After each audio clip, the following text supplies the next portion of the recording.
मित्रांनो, आपण सर्वजण सुखाच्या मागे धावतोय. तरी मनात अशांती का आहे? का आपल्याला नेहमी वाटतं की काहीतरी राहून गेलंय? या प्रश्नाचं उत्तर भगवान श्रीकृष्णांनी 5000 वर्षापूर्वी गीतेमध्ये अध्याय 2 आणि श्लोक क्रमांक 44 ते 46 मध्ये दिलं आहे. आज आपण हे 3 महत्त्वाचे श्लोक सोप्या भाषेत समजून घेणार आहोत. काय सांगावे, ज्या लोकांचे मन केवळ भौतिक सुख भोग आणि ऐश्वर्यामध्ये अडकले असते, त्यांची बुद्धी स्थिर राहत नाही. अशा लोकांची निश्चयात्मक बुद्धी ईश्वराकडे किंवा ध्येयाकडे वळत नाही. जसं आपण मोबाईलवर रील्स बघताना तासनतास घालवतो आणि मूळ कामाचा विसर पडतो, तसंच अतिभोगामुळे आपली निर्णय क्षमता कमकुवत होते. श्रीकृष्ण अर्जुनाला सांगतात की वेदांमध्ये 3 गुणांचे सत्व, रज, तम वर्णन केले आहे. पण तू या गुणांच्या पलीकडे जा.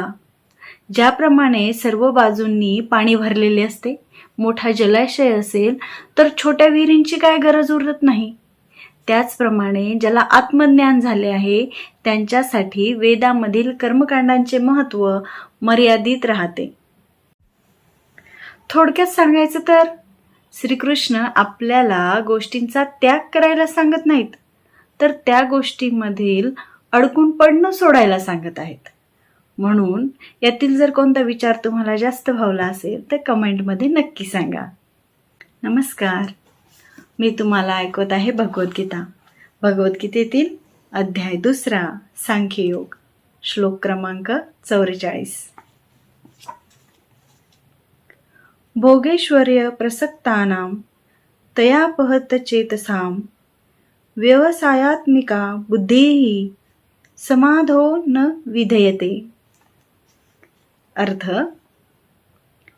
जे लोक इंद्रिय तृप्ती आणि भौतिक ऐश्वर्य यांच्यावर अत्यंत आसक्त झालेले आहेत आणि त्यामुळे मोहग्रस्त झालेले आहेत, त्यांच्या मनामध्ये भगवंताची भक्तिमय सेवा करण्याचा दृढ निश्चय उत्पन्न होऊ शकत नाही. तात्पर्य, समाधी म्हणजेच स्थिर मन होय. निरुक्ती या वैदिक शब्दकोशात म्हटले आहे, जेव्हा मन आणि आत्मज्ञानामध्ये स्थिर होते तेव्हा ते समाधिस्थ आहे असे म्हटले जाते. भौतिक इंद्रिय तृप्ती, स्वारस्य असणाऱ्या तसेच अशा क्षणभंगुर गोष्टींनी मोहग्रस्त झालेल्या लोकांना समाधी कधीच शक्य होत नाही. भौतिक प्रकृतीच्या योजनेमुळे ते न्यूनाधिक प्रमाणात अपयशीच झालेले असतात. श्लोक क्रमांक 45. त्रैगुण्य विषया वेदा नित्रैगुण्यो भवार्जुन निद्वंदो नित्य सत्वस्थो निर्योगक्षेम आत्मवान. अर्थ, वेद प्रामुख्याने भौतिक प्रकृतीच्या 3 गुणांचे विवेचन करतात. हे अर्जुना, या 3 गुणांच्या पलीकडे स्थित हो, सर्व द्वंद्वातून मुक्त हो आणि लाभ तथा रक्षण यांच्या काळजीतून मुक्त होऊन आत्मपरायण हो. तात्पर्य, सर्व भौतिक कार्य ही भौतिक प्रकृतीच्या 3 गुणांच्या क्रिया तथा प्रतिक्रियांमुळे घडून येत असतात. या कार्याचा उद्देश फलप्राप्ती हा असतो आणि कर्मफळेच मनुष्याच्या भवबंधनास कारणीभूत असतात. सर्वसामान्य लोकांचा इंद्रिय तृप्तीच्या क्षेत्रातून आध्यात्मिक स्तरापर्यंत क्रमाक्रमाने उद्धार करण्यासाठी वेद हे विशेषतः सकाम कर्माचे विवेचन करतात. भगवान श्रीकृष्णांचा सखा तथा शिष्य अर्जुन याने वैदिक तत्वज्ञानाच्या दिव्य स्तरापर्यंत स्वतःला उन्नत करावे असा उपदेश देण्यात आला आहे. वैदिक तत्वज्ञानाचा आरंभ ब्रह्मजिज्ञासा किंवा सर्वोच्च आध्यात्मिकतेविषयीच्या प्रश्नांपासून होतो. भौतिक प्रकृतीत असणारे सर्व जीव अस्तित्वासाठी अत्यंत कठीण असा संघर्ष करीत आहेत. भौतिक विश्वाच्या निर्मितीनंतर अशा जीवांनी कसे वागावे आणि भौतिक बंधनातून कसे मुक्त व्हावे हे शिकवण्यासाठीच भगवंतांनी वैदिक ज्ञान दिले आहे. जेव्हा इंद्रिय तृप्तीच्या कार्याचा अंत होतो ते अर्थात कर्मकांडांचा अध्याय संपतो. तेव्हा उपनिषदांच्या रूपामध्ये आध्यात्मिक साक्षात्कार प्राप्तीची संधी उपलब्ध होते. ज्याप्रमाणे भगवद्गीता ही 5व्या वेदांचा म्हणजेच महाभारताचा एक भाग आहे, त्याप्रमाणे उपनिषदेही विविध वेदांचाच भाग आहेत.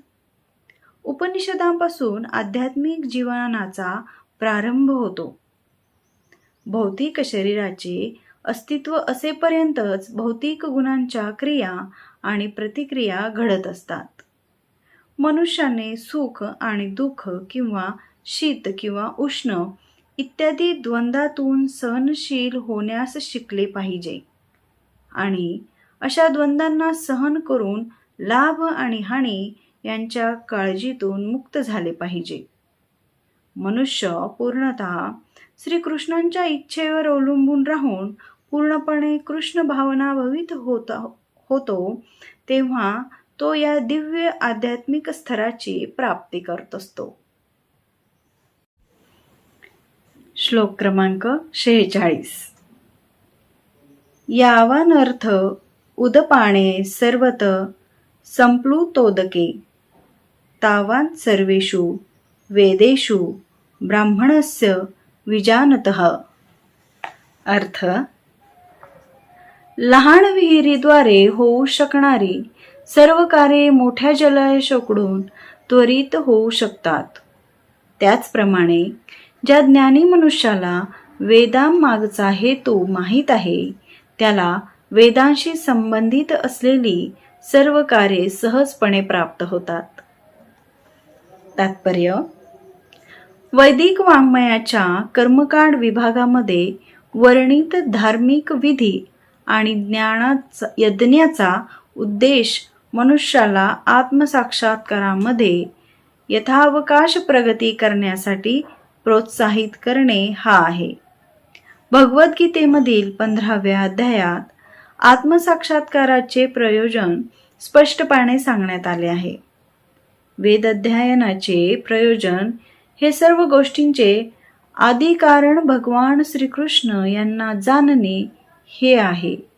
म्हणून श्रीकृष्ण आणि त्यांच्याशी असणारा शाश्वत संबंध म्हणजेच आत्मसाक्षात्कार होय. जीवांचा श्रीकृष्ण असणाऱ्या संबंधांचा उल्लेखही भगवद्गीतेमध्ये करण्यात आला आहे. जीव हे श्रीकृष्णाचे अंश आहे, म्हणून जीवाचे कृष्ण भावनेचे पुनरुज्जीवन करणे ही वैदिक ज्ञानाची परमोच्च पूर्णावस्था आहे.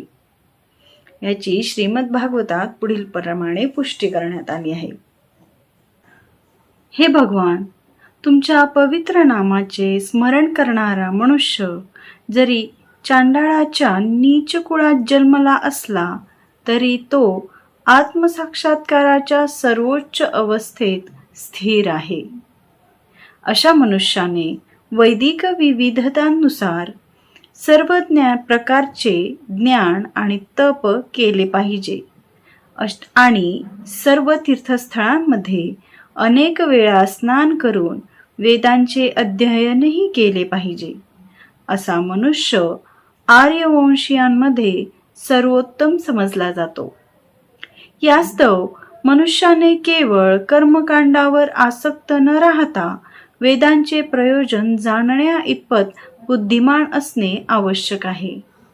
तसेच त्याने उत्तमोत्तम इंद्रिय तृप्तीसाठी स्वर्गलोकप्रत उन्नत होण्याची इच्छा धरू नये. सर्वसामान्य मनुष्याला या युगामध्ये वैदिक कर्मकांडातील सर्व विविधांचे पालन करणे शक्य नाही. तसेच संपूर्ण वेदांत आणि उपनिषदांचे अध्ययन करणेही त्याला शक्य नाही. वैदिक विविधानांचे प्रत्यक्ष पालन करण्यासाठी पुष्कळ शक्ती, काळ, ज्ञान आणि साधन सामग्रीची आवश्यकता असते. या युगात हे क्वचितच शक्य आहे. तरी सुद्धा पतित जीवांचे उद्धारक श्री चैतन्य महाप्रभू यांनी सांगितल्याप्रमाणे भगवंताच्या पवित्र नामाचे स्मरण केल्यास वैदिक संस्कृतीचा मूळ उद्देश योग्य रीतीने साध्य होतो. महान वैदिक पंडित प्रकाशनंदन सरस्वतींनी जेव्हा श्री चैतन्य महाप्रभूंना विचारले, तुम्ही वेदाध्ययन न करता एखाद्या भावुक व्यक्तीप्रमाणे भगवंताच्या पवित्र नामाचे कीर्तन का करता? तेव्हा श्री चैतन्य महाप्रभू उत्तरले, माझ्या आध्यात्मिक गुरूंना मी महामूर्ख आहे असे आढळल्याने त्यांनी मला श्रीकृष्णाच्या पवित्र नामाचे कीर्तन करण्यास सांगितले आहे. या आदेशाचे पालन केल्यामुळे चैतन्य महाप्रभू भावाविभोर झाले. या कलियुगामधील अधिकतर लोक मूर्ख आहेत आणि वेदांत तत्वज्ञान जाणण्या इतपत शिकलेलेही नाही. परंतु भगवंताच्या पवित्र नामाचा अपराधरहित कीर्तनाने वेदांत तत्वज्ञानाचे ध्येय उत्तम प्रकारे साध्य होते. वेदांत हा वैदिक ज्ञानातील शेवटचा टप्पा आहे. वेदांत तत्वज्ञानाचे निर्माता आणि ज्ञाताही भगवान श्रीकृष्णच आहेत.